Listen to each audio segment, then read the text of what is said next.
Il était une fois, dans un village paisible, entouré de forêts verdoyantes et de collines tranquilles, une jeune fille douce nommée Cendrillon. Ses longs cheveux brillaient comme les rayons du soleil et son sourire illuminait la pièce. Mais Cendrillon n'était pas comme les autres filles du village.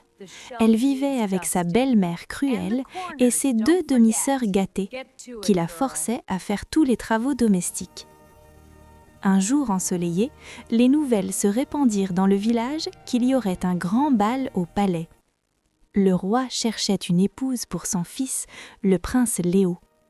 Toutes les jeunes filles du village étaient excitées à l'idée de participer, et Cendrillon rêvait d'y aller aussi. Mais sa belle-mère lui dit « Tu resteras ici et feras la lessive ». Alors que Cendrillon était assise près du feu, triste, une voix douce lui chuchota « Cendrillon, ne t'inquiète pas, tu iras au bal ».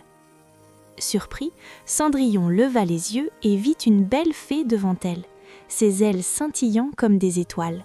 « Je suis ta fée marraine », dit-elle en souriant. « Avec un peu de magie, ton vœu se réalisera. » D'un coup de baguette magique, la fée transforma les haillons de Cendrillon en une magnifique robe bleue étincelante et ses anciennes chaussures en de brillantes pantoufles en verre. Mais la fée ajouta « Il y a une règle. Tu dois quitter le bal avant minuit, quand la magie disparaîtra. » Lorsque Cendrillon entra dans la grande salle de bal, tous les regards se tournèrent vers elle. Le prince Léo, avec ses yeux gentils et son sourire charmant, ne pouvait détacher son regard d'elle. Ils dansèrent et rirent, et pour la première fois, Cendrillon se sentit vraiment heureuse. Mais lorsque l'horloge sonna minuit, elle se souvint de l'avertissement de la fée marraine. Dans la panique, Cendrillon s'enfuit, laissant l'une de ses pantoufles de verre derrière elle. Le prince Léo chercha partout dans le village pour retrouver la propriétaire de la pantoufle. Lorsqu'il arriva chez Cendrillon, il essaya la pantoufle sur le pied de chaque jeune fille, mais aucune ne lui allait.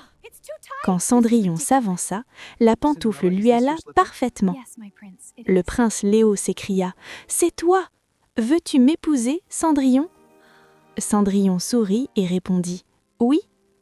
Depuis ce jour-là, ils vécurent heureux pour toujours et tout le monde apprit que les rêves pouvaient se réaliser et que la bonté et la vérité étaient la clé du bonheur.